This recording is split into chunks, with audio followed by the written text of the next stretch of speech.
Welcome to Section 6, where we will be looking at other types of filters you can achieve with Photoshop. To recap, we have covered image adjustment techniques back in Section 2, and this information will be helpful for this section.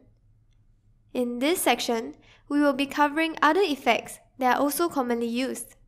For example, blurring an image's background and focusing on a specific object can easily be achieved in Photoshop. We will be looking at how you can sharpen an image together with other effects Photoshop offers. However, there are too many effects that you can achieve through Photoshop, so we will not be going through all of them. Instead, we will show you how you can access these filters so that you can experiment creating different effects on your own. Let's get started. Earlier in the course, we covered all the image adjustments techniques over here. In this video, I will show you more filter options that you can do. Let's start with the more commonly used blur filter. I'll first duplicate this layer and name it Blur. Now, look at the filter menu over here. As you can see, there are many different options to choose from, such as blur, distort, noise, and so on. These are the different types of filters you can experiment with. For this demonstration, I'll focus on the blur filter. Inside this blur filter, you can see that there are many different kinds of blurring effects. I'll use the simplest one, which is blur. The blur filter is immediately applied to our photo upon clicking. However, the difference is not really obvious, so I'm going to click blur one more time. The blurring effect stacks on top of one another, so if I want my image to be blurrer, I simply have to click it a few more times, like this. Now, let's hide the blur layer and view the original image. As you can see, the original layer doesn't have any blur effect, as the blurring effect that I've been adding is applied to the blur layer and not the original. The filters only affect the current layer. Now, let's try the blur more filter. I'll duplicate the original layer again and call it blur more. I'll apply the filter by clicking on the button. The filter has been applied. If you've noticed, the difference between the blur and blur more filters is simply that the blur more filter applies a harsher blurring effect on your image. And of course, just like the blur effect, you can click it as many times as you want. However, I'd like to warn you that these filters are permanent and can only be removed by undoing. Now, I'll introduce to you the Gaussian blur, the blurring effect I feel is the most useful. To use this filter, click on this button and a mini pop-up window will appear. You can slide this radius over here and see how your image will turn out with this filter. You can also toggle this preview button on and off to compare the before and after effects. There are many different types of blurring effects you can experiment with here, such as the radial blur, which will look like this. Each will produce a different type of effect.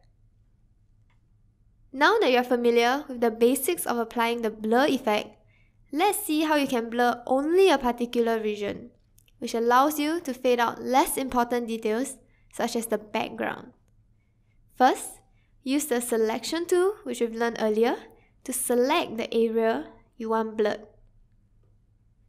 Then, apply the blur filter, and you'll see that only your selected region will have the effect. But also, please take note that if you do this, it can only be removed through the undo function as well. So, a good tip would be to select the area you want blurred, then duplicate the selected area using shortcuts Ctrl-J or Command-J into another layer before blurring it. This way, you can simply delete the duplicated layer if you need to. Now, let's start over and I'll show you an easier method of blurring an image. I will show you how through this image, where I will be placing the focus on the lady in this image using the blur effect. I'll first duplicate the original layer and apply Gaussian blur to the entire layer. I'll be using the layer mask that we have learned earlier and a brush tool to remove parts of the blur, or rather, parts I want unblurred. Remember that when using the layer mask, the black brush tool hides an area, while the white brush tool reveals an area. As covered earlier, a shortcut to toggling between these tools will be by pressing the X button on your keyboard. Use the soft brush and lower the opacity on edge areas such as here, so that your images will look clean. In essence, instead of specifically blurring areas you want blurred, you can blur an entire layer before using the layer mask to delete away unwanted blur. But don't forget to first duplicate your original layer. This technique can also be applied to all other filters, not just blurring, so you might want to remember this. And we're done! Next, we will be learning how to implement another important filter, sharpening your image. Sharpening is very useful for images that are slightly blurred or images with poorer quality. To access this filter, look for the filter again and select Sharpen. There are again many different types of sharpening.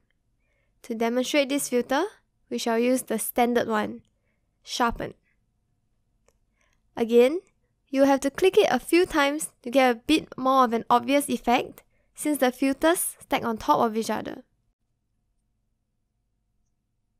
However, be careful not to sharpen your image too much and it can make your image look poorly edited.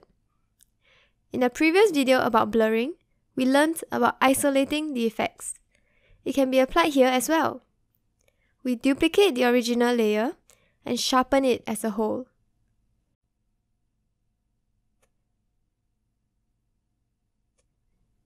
Then, we use layer mask to delete any regions we don't want to be sharpened.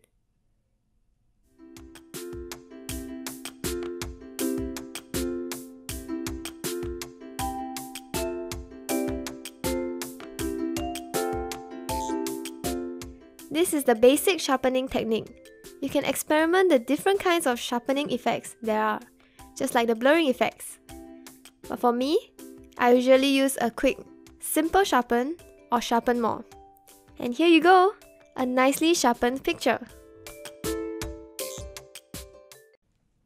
By now, you should be equipped with the skills necessary for you to use any of the basic filters in Photoshop. But if you want to explore more filters, you can use the Filter Gallery option over here, which has a wide array of filters for you to choose from. So click on the Filter Gallery option and a mini window will pop up. On the right side here, you can see that there are different types of effects and you can click on any of them. There are also more effects in this drop-down menu for you to experiment. You can also control the intensity of the filters by dragging the filters on the right over here.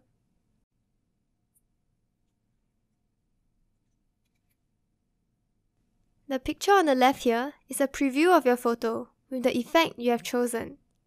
No filter will be applied on your image until you click OK. As you can see, there are so many different types of filters you can apply to your images for more dramatic effects, though the go-to filters will always be blur and sharpen, at least for me. When you're looking for more complex filters, don't forget this handy filter gallery.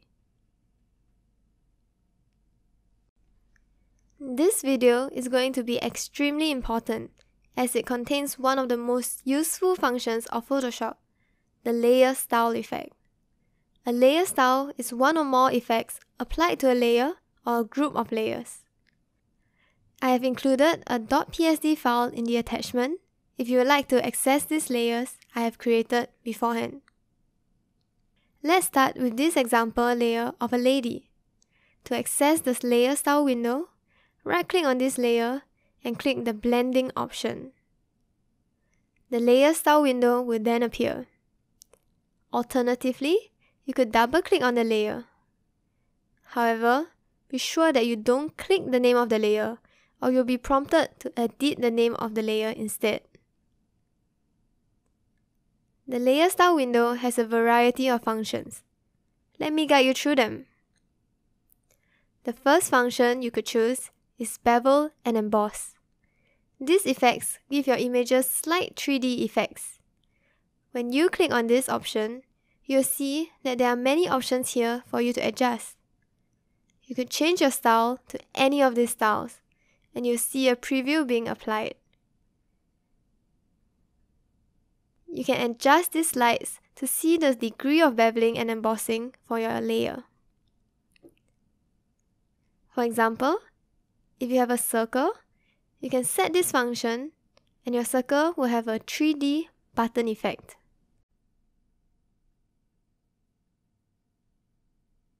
This is a trick people use to make buttons for their websites or applications. Next, let's look at the stroke layer style. Open the layer style window and find the option Stroke over here. Strokes give your words an outline, like this. You can change the size, color, and more of the stroke. Strokes can be used for images as well, but is typically used for text.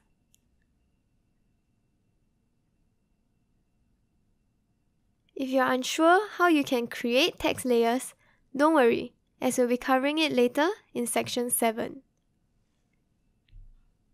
Another layer style more typically used for text layers is the inner shadow layer style.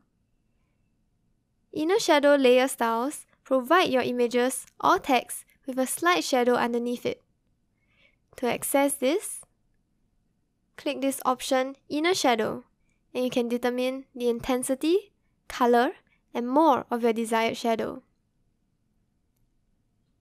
The blend mode over here determines the type of effect your inner shadow will take. Feel free to try this out and see what the different effects produce. Another useful layer style is the color overlay, which is good for both text and images. There are many blend modes you can choose, as you can see here. Let's say I want to change the color of my text. I can do this easily by applying a color filter, setting it to normal and 100% opacity. If you want to darken your photo without reducing the brightness or the exposure, you can set the blend mode to darken. Set the color to black and lower the opacity. The color overlay layer style is also very useful when you want to stitch images together. Let's take these two separate layers of a bird and a sky as an example. If you want to integrate these two images together, you have to first remove the background for the bird layer. You can do so by making a selection of the bird,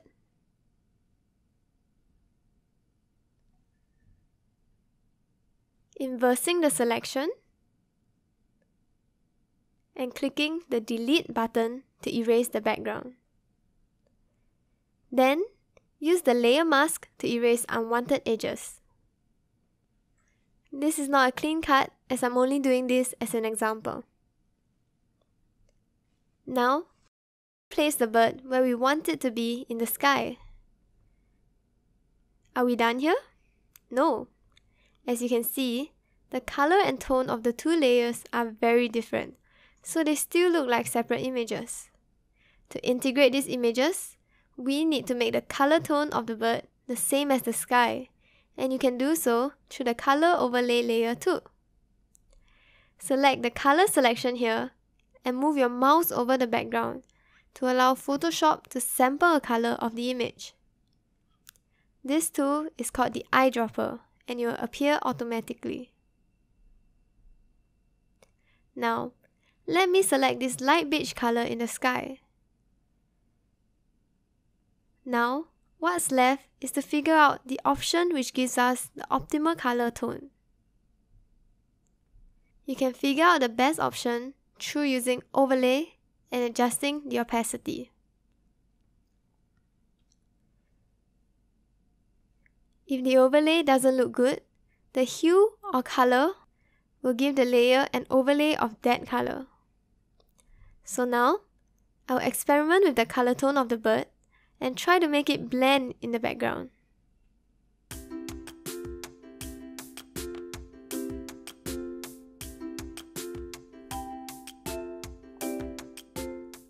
I personally use these options most frequently while blending images: the normal, overlay, darken, hue, color, and multiply. Now, once you are satisfied with your blending, press OK and you'll see that the effects have been applied. This layer style option will appear at your layer here as well. You can toggle the I button to review or hide the layer style effects. The other options in layer style are easier to understand and we won't be covering them. Go ahead and experiment with them. I will now be consolidating all that we have learned so far and applying them in this example. We want to transform this image here into this image. How can we do it? We can do it by solely using layer style. As you can see, I applied 3 different filters to get this resulting image: the inner shadow, gradient overlay, and the drop shadow. Unselecting all these filters will give me the original image. Firstly, I applied gradient overlay.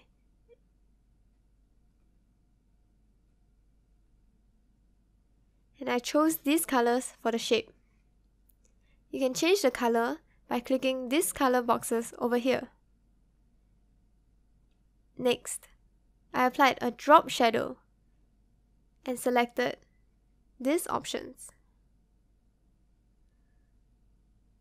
This will create a drop shadow effect. Lastly, I applied inner shadow with these options to eventually achieve this output. Quite simple actually, and pretty fun to experiment with. By the end of this video, I hope you realize that layer style is an extremely useful function and we can do many things with it. I encourage you to try the various options out and use them for your image editing. Have fun!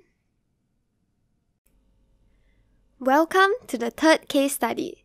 We will be talking about how we can make collages in Photoshop as well as how we can prepare our photographs for social media. But wait, there are so many apps in the Play Store or App Store that can collage your images for you. So why do we want to use Photoshop? Because it offers much more flexibility. Let me show you as I go through this case study where I will make a collage of 9 images.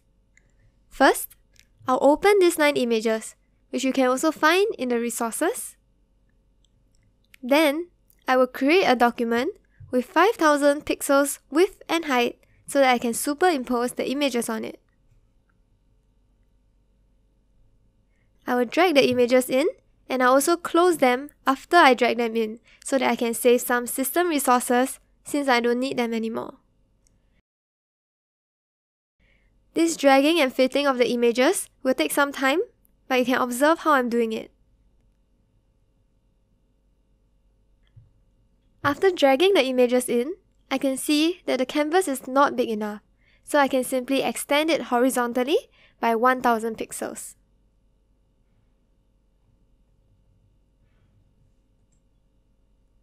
Now that all the images are in a single document, I can arrange them however I want. In this case, I will want a simple collage. Photoshop is great for creating photo collages because I can delete unwanted portions very easily. I simply need to use the rectangular marquee tool to select areas I don't want and press delete. Alternatively, I could also use the layer mask, but in my case, I am very certain I won't need that area, so deleting is fine. Because we can delete unwanted portions of photos very easily, aligning photos together becomes very easy in Photoshop as well. Right now, I'm trying to align the images together so that the collage looks good. I can choose to make certain images bigger. In my case, I want the center image to be larger. Using a mouse to create a collage in Photoshop increases the precision and control you have over your collage. I can control the position and the size of the image easily with just a few clicks. And I'm also not limited to only simple collages. I can make all sorts of complicated or artistic collages. It's just that in my case, I like a simpler looking collage. Now, we see that there are quite a lot of free space around, so we will crop away some of the unwanted space. Now that I'm somewhat done positioning my collage, I'll merge all 9 images together so that I can apply filters to them as a whole, making them look more uniform. Now that that's done, I'll do the usual of trying out the auto functions. There's not much difference for this, so let me move on to the level. I'll click the auto. This looks good, but I want to increase the exposure a little and the gamma too. It looks not bad now, but it's just a little too saturated for my liking. So, I'll reduce the vibrance.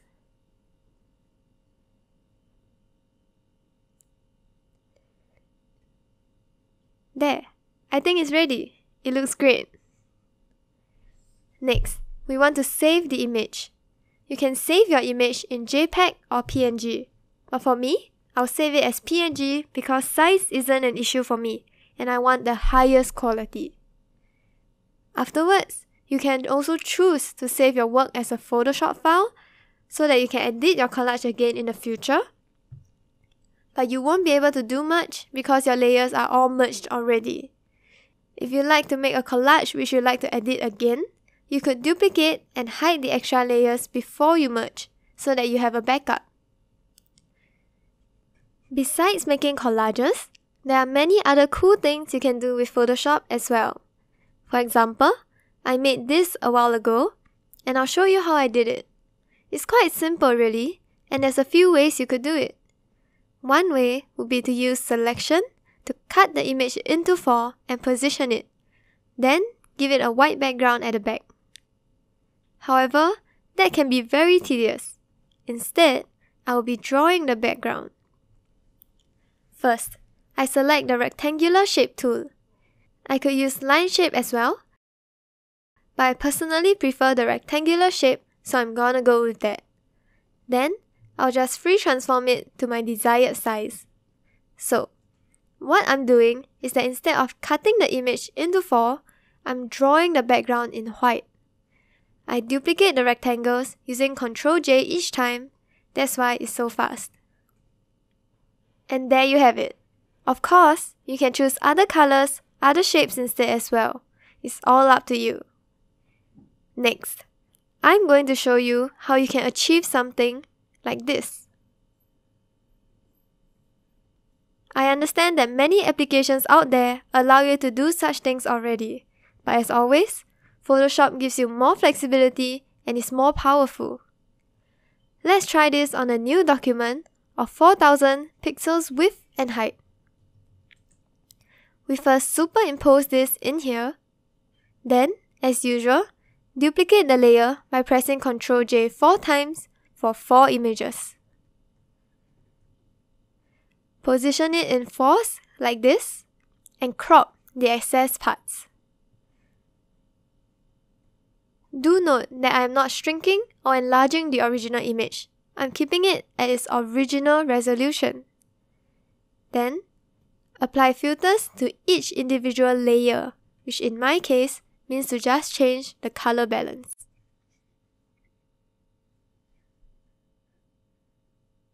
You might have noticed that this time, I'm filtering each layer instead of filtering the merged layers as a whole. This is because I'm trying to achieve 4 different filter effects here, and each layer should not look uniform. In the end, your image should look something like this. You could still add more edits to it, like let's say add a circle in the middle.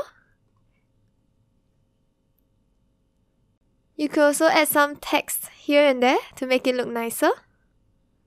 This flexibility and control is what heavily differentiates Photoshop with other mobile apps up there. I'll also add some shapes at the side to make it look better.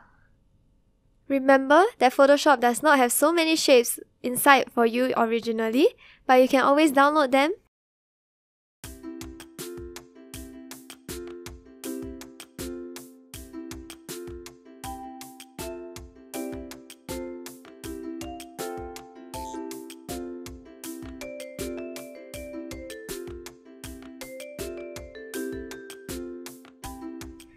You can design it however you want, and for me, I find that this is good enough.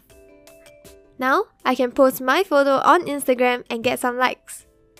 I hope this case study video has given you a good idea of the typical workflow for making collages and some image designing. As you become more advanced in Photoshop, you will be able to execute these functions faster and more fluently. So far, we haven't covered text creation. Let's cover it in the next section.